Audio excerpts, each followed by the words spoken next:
Well, hello. I did attempt this earlier and there was no Wi-Fi. It's looking like I have a strong signal now, although it looked like I had one before.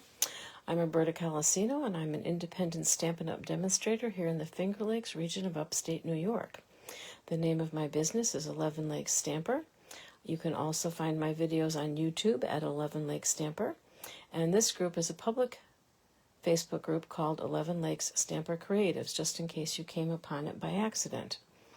I am going to attempt to do this video again, although I will admit that I went downstairs and got some dinner and then did a few things off camera just to make this a little bit shorter.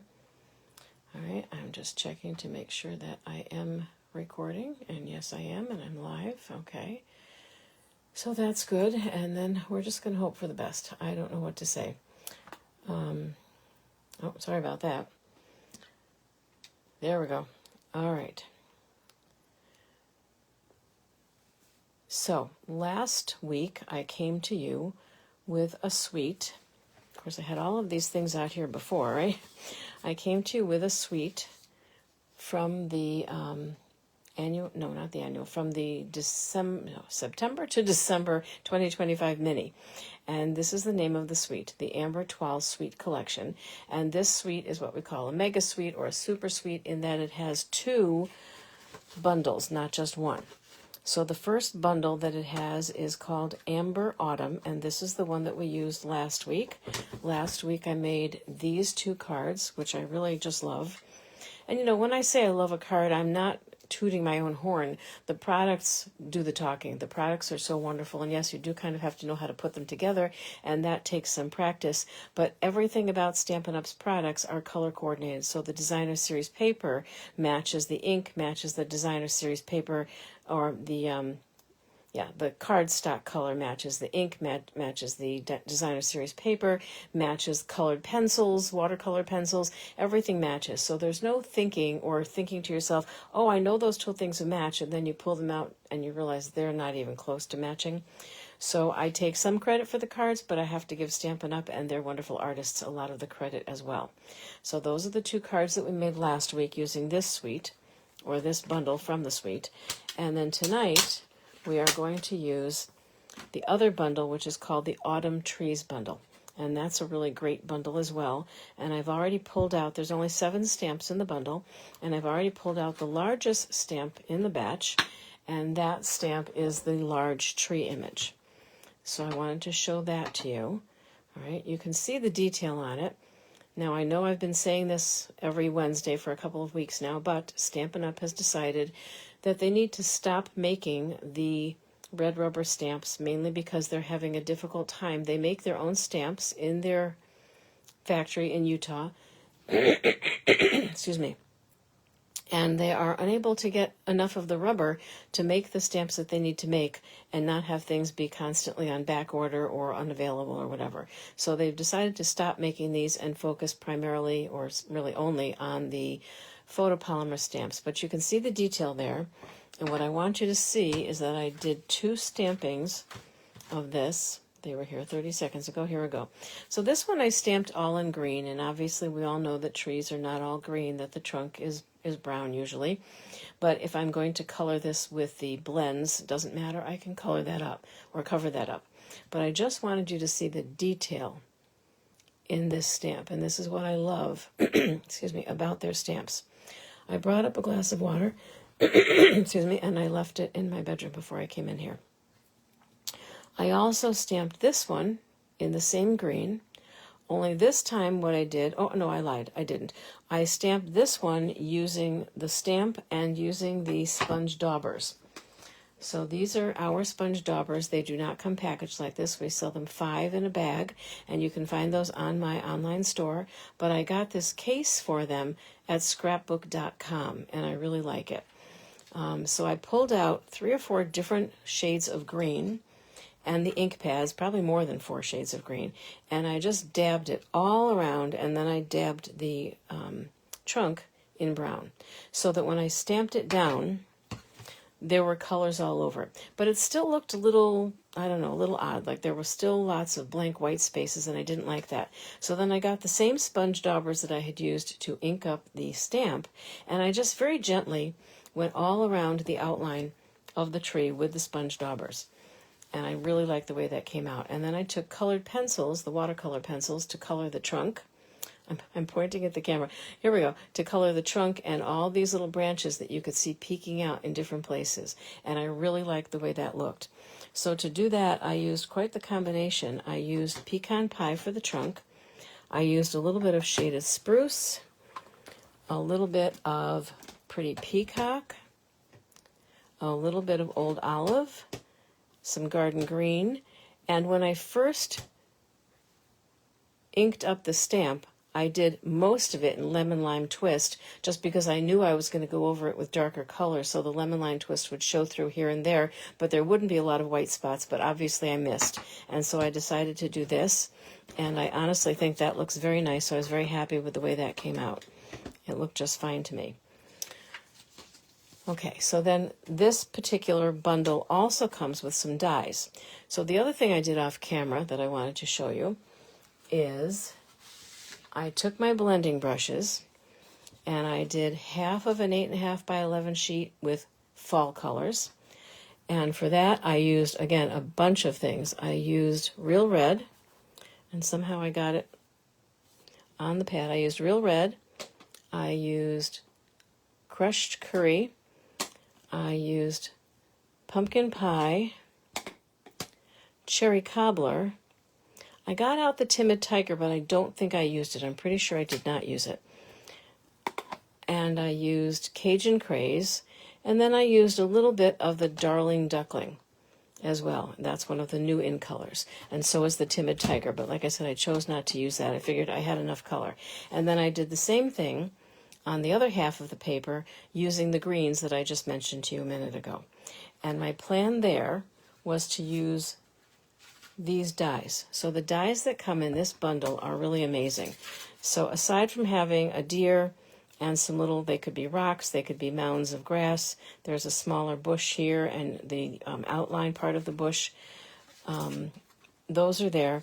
But there are also, there's this one, okay, which is just going to create a lovely background in either one or both of these colors.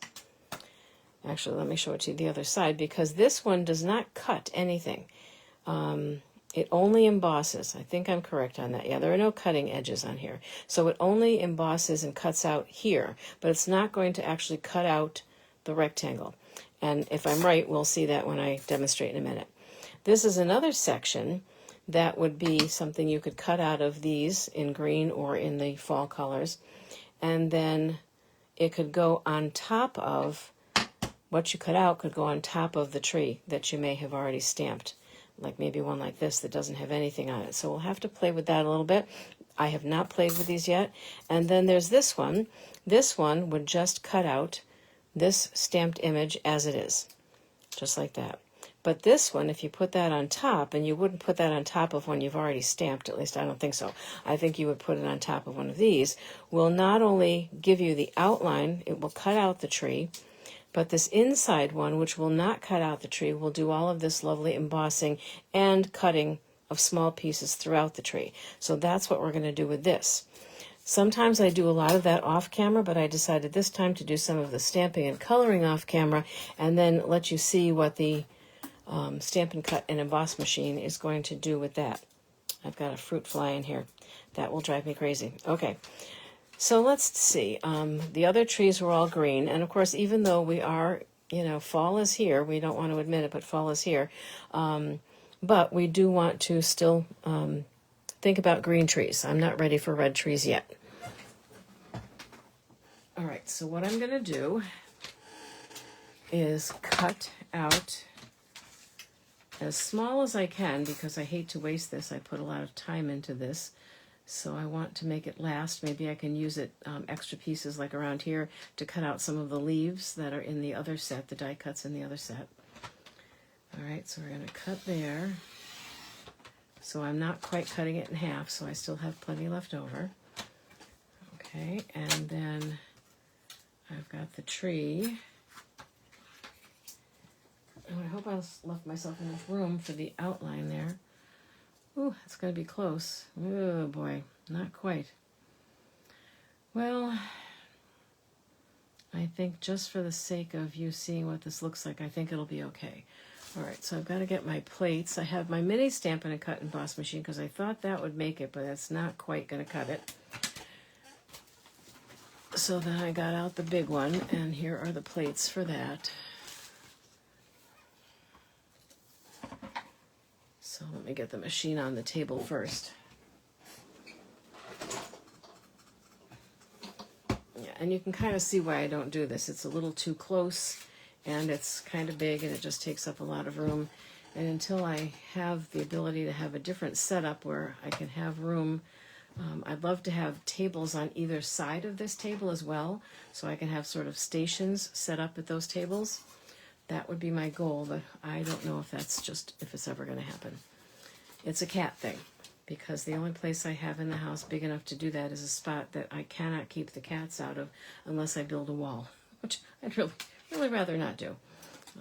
I'm on a tight budget, and construction is kind of out of the realm of possibility for me. All right, let's see if I angle this a little bit.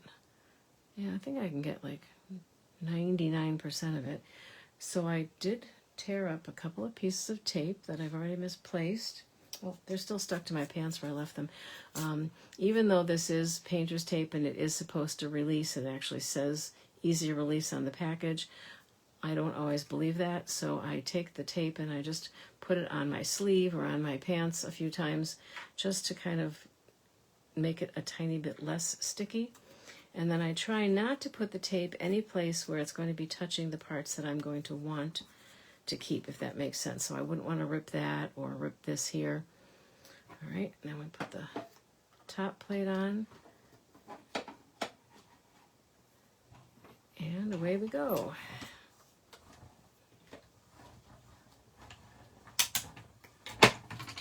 If you do not have one of these machines, or you've never had a Big Shot or any type of a cutting machine, you just need to know that it makes noises, it makes creaking noises, and it thumps, and that doesn't mean there's anything wrong. That's just what it does.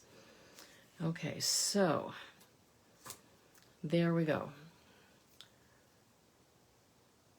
For this, I probably should have my camera up higher, but that is just gorgeous. And then after that's done, like I said, I'm going to save these bits here, but you see all the little tiny bits that came out of it from that tree, and they're not all out of it yet. So I'll have more to take out. And I know I am going to use that again, so I may have to do that if we do a green one, but maybe we don't really need to do both because you kind of saw what it could do. It is after 11 o'clock, so, and I have to be someplace pretty early in the morning. Oh, sorry about that. There's just no way to close it slowly without slamming it on my finger. Or close it quietly. All right, so we've got those there. And then you take your pick tool, can help you to poke all of those out. Now, some people have what's called a weeding device. There is an attachment to the Take Your Pick tool that does the weeding, but long before we had the Take Your Pick tool, and we were using Sizzix machines because we had a partnership with Sizzix, we had this, which is just a foam pad and this really nice brush. And what I like about this is the handle is very easy on your hands. So if you have arthritis or any problems with your hands, this will not bother your hands. It's got a nice grip. So you can do this. I have no idea what that sounds like to you, so I apologize if it's noisy. And this is called weeding. And you can see not all of these things are meant to come out. Some of them are just there to provide some texture, and they're not pieces that cut out. So it looks like I got all the ones that were supposed to come out. Now, I will tell you, too, in the wintertime, when the heat is on, this can be a bear, because when you go to throw these in the garbage, you know that whole static thing? They don't want to come off, or they start flying off while you're moving to the garbage. It's kind of wild, actually. So typically in the wintertime, I have a humidifier in here for just that reason. Okay, but now we have an attachment a little bit smaller than this that fits at the top of it just takes the place of one of these and fits right into the Take Your Pick tool. So that's kind of cool. I haven't gotten it yet because, I have that one. But look how lovely that is. And look at the detail. I know the lighting is not good. At 7 o'clock, I would have still had some actual natural sunlight coming in. So that's one way that you can use that. All right. And then, like I said, there's this way and this way. And all of these can be used to make cards. I haven't fooled around too much with pop-up cards, but I know there's a way to do that where this would go into a little mechanism in the bottom of the card. And when you open the card, it would pop up. That would be very cool. Really cool. And if you looked at this, and you felt like right now it just seems like there's a lot of orange on that side and red on that side, and that just was kind of happenstance, you could take your blending brushes and add more to some place where you might want the extra. You can't take it off once it's on, but you could take more. So again, this one has the trunk being this color, and if you don't like that, then you could take either your blending brushes and go over it, or you could take your watercolor pencils and go over it. Someplace here, I did one trunk in something I was just experimenting, and I did it in the early espresso, and I just found that that was too dark for me. Although I'm sure that there are tree trunks that color. It was I didn't like it, so I went over it again with the pecan pie. Yeah, this one. I started to do it in the early espresso and just decided it was too much. I always have trouble finding the pecan pie because some of the colors that are not brown, the color on the end looks brown. So this is the pecan pie. And I don't know on this if this will do this or if I would need to have the blends. No, I think you can get away with it. But then if you really wanted to be realistic, you'd have to color in all these little things as well. And again, I don't know if we care that much. Sometimes, it's okay if our trees look a little fantasy-like, they don't necessarily have to be totally real. But if in your mind they do, then you might want to use the blends over the pencils. But they're on the other side of the room, so I'm not going to get those right now.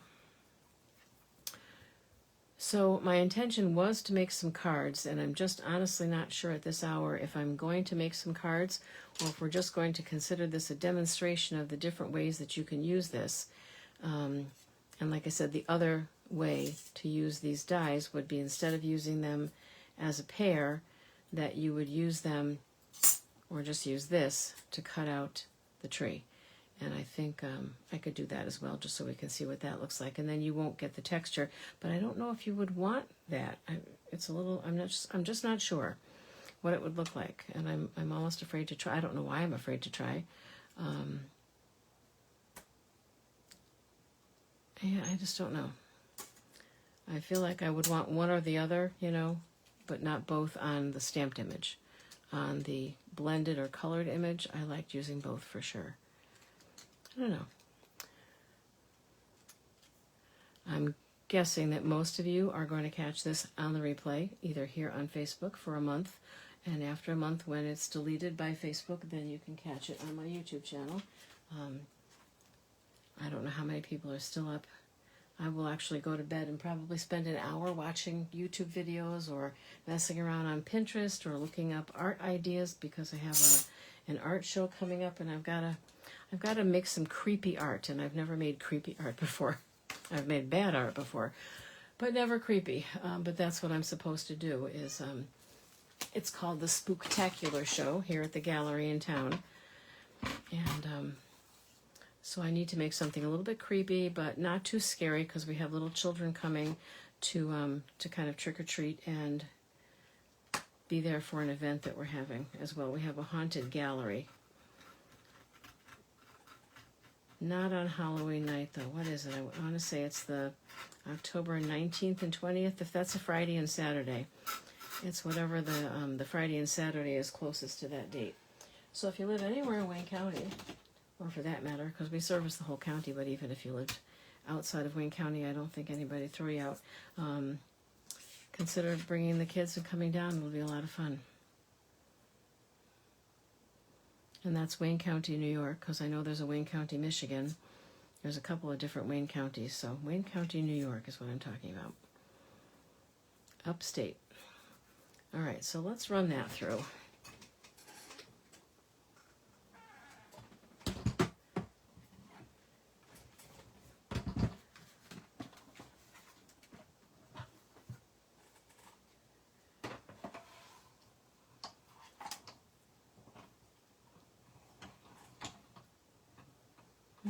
That's not right. Oh, I know what's right. All right, I forgot to put the top plate on. You see, I could tell right away because it was going through way too easily. It was just like breezing through, and there was no pressure. And without pressure, you're not going to cut. Okay, again, all those noises are perfectly normal. They're okay. In fact, if I had put it through without the top plate on, it wouldn't have made a sound, and it also wouldn't have done anything. Oh, gosh. Okay.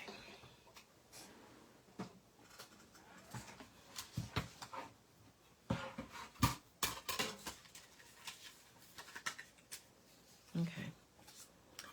At some point, I'll stamp another one of those, and I'll cut it out using this section of the die as well, just to see kind of what it does. Because I'm curious. Maybe it'll look great. I don't know. I can't picture it, which doesn't mean it's not good. It just means I can't picture it.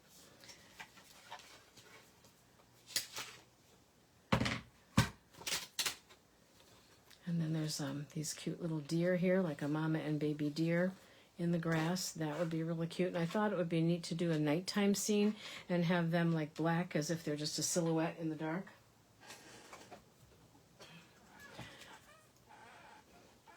So originally, I had this picked as a card base. And then, there we go. So this one opens this way. Okay.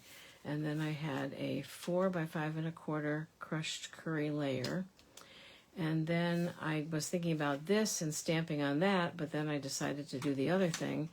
So now I'm wondering if, I suppose I could put that right there, but I'd almost rather, hang on, let's see. I'd almost rather cut another section. This cardstock feels very strange. I have a feeling this is some of the cardstock that I use for posters and things, and that it's not Stampin' Up! Cardstock. It's too flimsy. Okay, so 3 3/4. Yeah, I don't know. That's weird. 3 3/4 by 5 would be the next size for a layer, and then I'm not sure if it's going to be big enough for the tree. But I guess we'll find out in a second. I could have made it just like a 1/16 of an inch bigger. Well, that'll fit. The only problem is there's not room for anything else. So there's not a lot of room for the deer or, much of anything. But it is pretty. So we could just keep it real simplistic and do that. Okay, I was thinking it might be fun to add apples to it, but honestly, living where I live in Wayne County, where we're one of the largest apple producers on the East Coast, I know what apple trees look like, and that's not it. so I guess I would feel like I shouldn't do that. The other thing we could do would just be to use this. I'd have to cut it down as the next layer for that. That would be kind of pretty too. Actually, they're just all kind of pretty. Or this could just be on the white, which would give us lots of background. And if we wanted to, we could use our blending brushes to do a sky and some ground and then stamp the deer. So I think tomorrow I have several things going on during the day. So whether I'll get to this or not, I don't know tomorrow, but I'll get to it in the next couple of days, and I'll make some cards, and I'll post those cards just so that you can see kind of what I did with them. And then, as much as I hate to say it, well, I have other fall things we can do, and I have some Christmas things that could absolutely be fall things, and I'm really excited to show you some ways that we can use those as well, because it's, some people don't want to spend money on a Christmas set, on something that's 100% Christmas, because they're only going to use it once a year. So I always try to show people ways that they can use it throughout the year for different things. Okay, so I think we'll call it quits for tonight, because it's 11:45, and where's that shadow coming from? Oh, there. Okay. Oh, and I didn't try this one yet. So yeah, we have to do this one too. Haven't played with that either. All right. Well, thank you very much, and thank you for putting up with me earlier today when the power, whatever went out, the internet went out. I'm going to call them again because I don't think I should have to walk down the hall and do something just to get a tiny bit closer. And really, the router is maybe, I don't know, maybe 8 feet away from where I am. So it's not like it's in another room behind closed doors. It's not. So it should be working. But thank you very much, and I will see you again in 1 week. Please, if you watch, even on the replay, leave a comment, say hello, Tell me where you're from. Facebook loves that. If you watch on YouTube, YouTube loves that even more. Give me the thumbs up on YouTube, and a comment is just great. I don't care if you just say hello. It really does help my business. So thank you very much.